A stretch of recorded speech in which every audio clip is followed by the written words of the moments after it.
Assalamualaikum viewer and student, a very warm welcome to you people to my YouTube channel। आज जो हमारा topic है discuss करने जिसको हम जा रहे हैं वो है पैसिव वॉइस, और पैसिव वॉइस में है वो पास्ट कंटिन्यूअस टेंस। जैसे कि पहले हम बता चुके हैं हर टेंस के अपने अपने रूल्स होते हैं, तो इस टेंस के रूल्स भी वही है, इसमें कोई डिफरेंस नहीं है। तो आइए शुरू करते हैं। नंबर एक, जो इस टेंस का रूल जो है इसमें वर्ब वही होगा जैसे कि पहले हम बता चुके हैं। वर्ब का जो है थर्ड फॉर्म लगेगा और इसमें ऑक्सिलरी जो होगा या ऑक्सिलरी वर्ब जो होगा तो वही होगा। जैसे कि इस टेंस में वाज यूज होता है, ठीक है, वाज और आईएनजी फॉर्म यूज होता है। तो यहाँ पे हम यूज करेंगे वही वाज होगा और इसके साथ जो कि कंटिन्यूअस फॉर्म है, तो कंटिन्यूअस फॉर्म में जो है हम हमेशा आईएनजी कंटिन्यूअस फॉर्म में होते हैं, लेकिन जब हम इसको पैसिव में कन्वर्ट करते हैं तो फिर हम बीइंग लगाते हैं। तो यहाँ पे होगा वाज बीइंग और फिर होगा यानी वर बीइंग, वाज बीइंग और वर बीइंग, यानी सिंगुलर के साथ was being and were being with the plural. और थर्ड इसमें नेगेटिव में होगा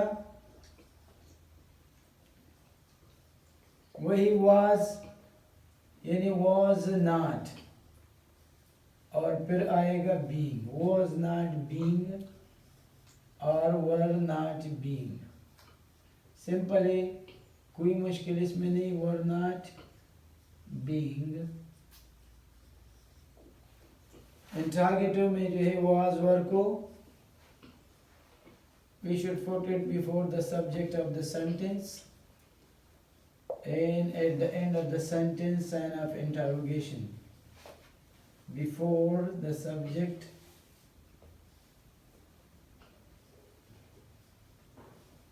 of the sentence।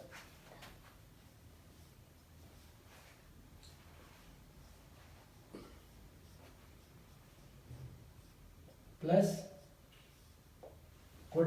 Sign of interrogation. ये इसके रूल्स है, सिंपल है वही, सिर्फ डिफरेंस वाज, इसमें वाज यूज होता था। जैसे कि इसके एक सेंटेंस में आपको लिखता हूँ, इस टेंस का सेंटेंस इसी तरह है एक्टिव में। जैसे कि मैं कहते हैं कि she was writing a letter, she was writing a letter। ये तो इस टेंस का सेंटेंस है एक्टिव में। ऑलरेडी इसमें was यूज होता है और writing in present participle use होता है। तो जब हम इसको हम पैसिव में कन्वर्ट करते हैं तो इसकी मिसाल ये होगी, जैसे कि मैं लिखता हूँ कि a letter, ये इसका पैसिव होगा a letter, सिंगुलर है तो आएगा was। यहाँ पे हमने बात की कि बीइंग आ गया, आ जाएगी बीइंग, ठीक है। तो यहाँ पे वाज के बाद फिर आएगा क्या, being, a letter was being. और फिर किसने लिखा ये, तो फिर आएगा बाय और शी को कन्वर्ट किया जाएगा ऑब्जेक्टिव केस में by her. A letter was being sorry written by her, हम भूल गए थर्ड फॉर्म यूज होगा इसके बाद। A letter was being written by her.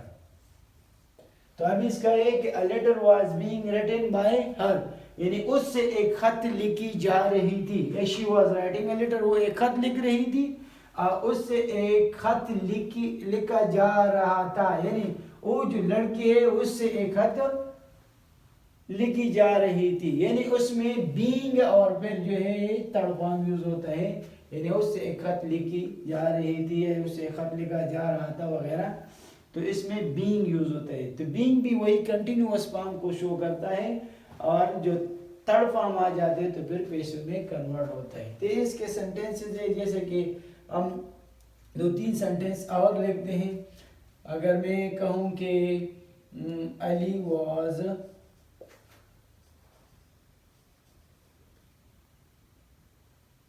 Ali was reading a story book.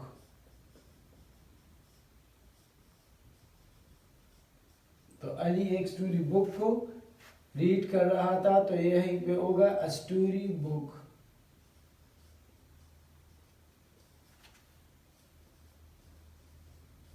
Story book singular एक किताब है, तो यहाँ पे शुरू हो जाएगी वाज के बाद आ जाएगा फिर बीइंग, और फिर क्या हो जाएगी बुक के साथ रीड। तो रीड का जो है थर्ड फॉर्म होगा read, was being read by Ali. अगर इसी सेंटेंस को मिसाल के तौर पर हम नेगेटिव करते हैं, तो फिर मैं लिखूंगा कि अ story book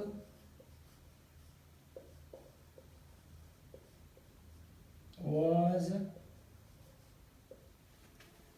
not being read by Ali। और इंट्रागेटिव में तो was यहाँ पे आ जाएगा was, फिर आएगा a story book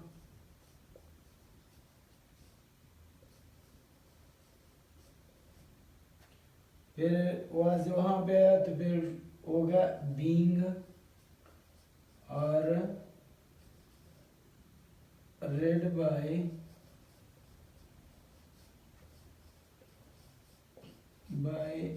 अली, फिर आएगा question mark. Was a story book being read by Ali question mark. तो ये इसका तरीका है, क्योंकि सिंगुलर के साथ हम लगाएंगे वाज बीइंग और प्लूरल के साथ लगाएंगे वर बीइंग। बाकी वही थर्ड फॉर्म यूज होता है, जैसे कि ये उसूल है कि सारे पैसिव वॉइस में एक्टिव फॉर्म पैसिव फॉर्म में थर्ड फॉर्म यूज होता है।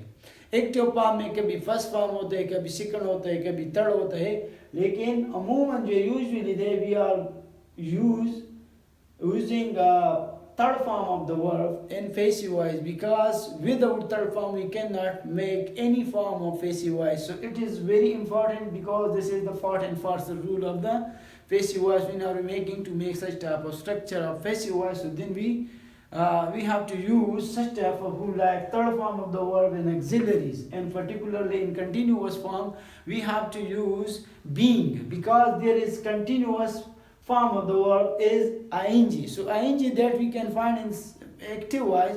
So then we have to convert into passive voice. So then we have to use being instead of writing, because the form of the continuous verb is totally changed into third form. When we convert it into third form, so automatically we have to follow the rules, that is being.